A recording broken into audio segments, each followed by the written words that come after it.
Tetapi pada berikutnya maka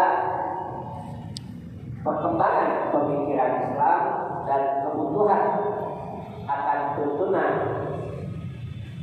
dan berkembangnya permasalahan seputar ayat itu dalam Munas Tarjih dibuatlah sebuah tuntunan dalam bentuk fikih ayat, termasuk di dalamnya adalah penjelasan terkait tentang pengelolaan dan pendayagunaan air.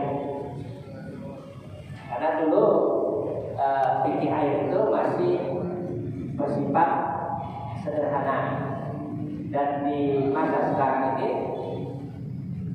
juga membutuhkan tentang penjelasan atau tuntunan terkait bagaimana pengelolaan air, bagaimana kebutuhan air bagi manusia.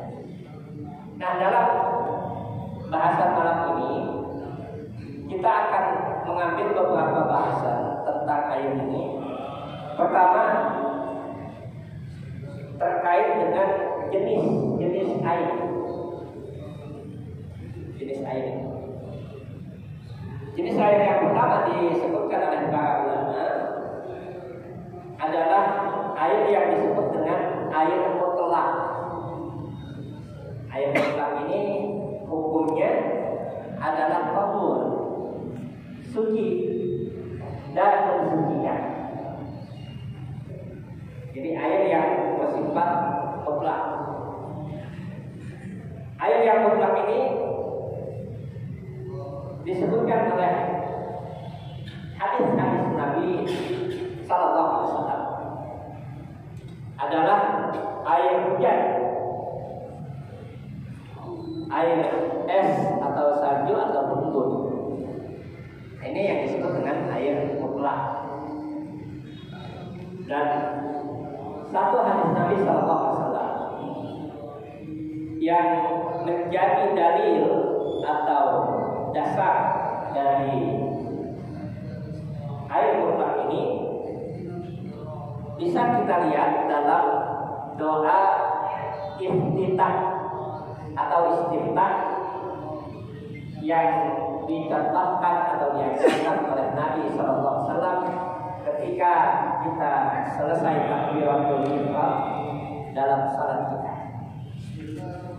Nabi Sallallahu Alaihi Wasallam membacakan atau mengajarkan doa Allahumma ba'id baini wa baina khataayaya kama ba'adta baina al-masyriqi wal maghrib.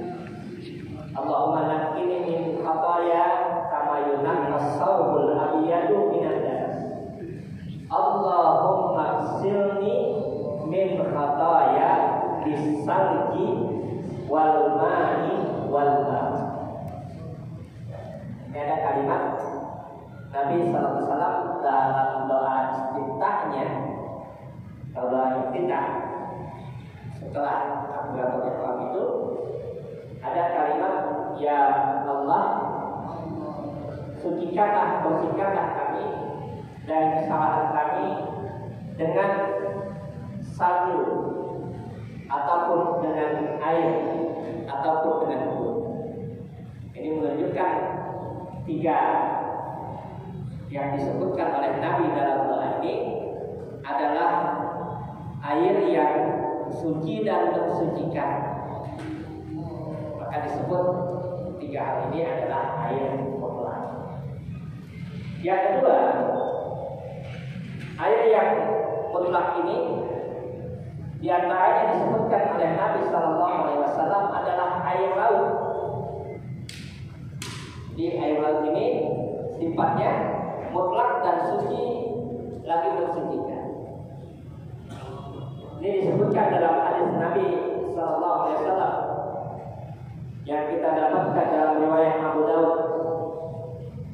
Rasulullah Sallallahu Alaihi Wasallam bersabda, al-ma'u tahur. Dan dalam hadis yang lengkapnya Nabi Sallallahu Alaihi Wasallam menyebutkan wal tahur ma'u wal hillu maitatu. Kata Nabi SAW bahwa air laut itu, jika ada yang bertanya kepada Nabi SAW, dalam riwayat tadi seorang sahabat bertanya kepada Nabi SAW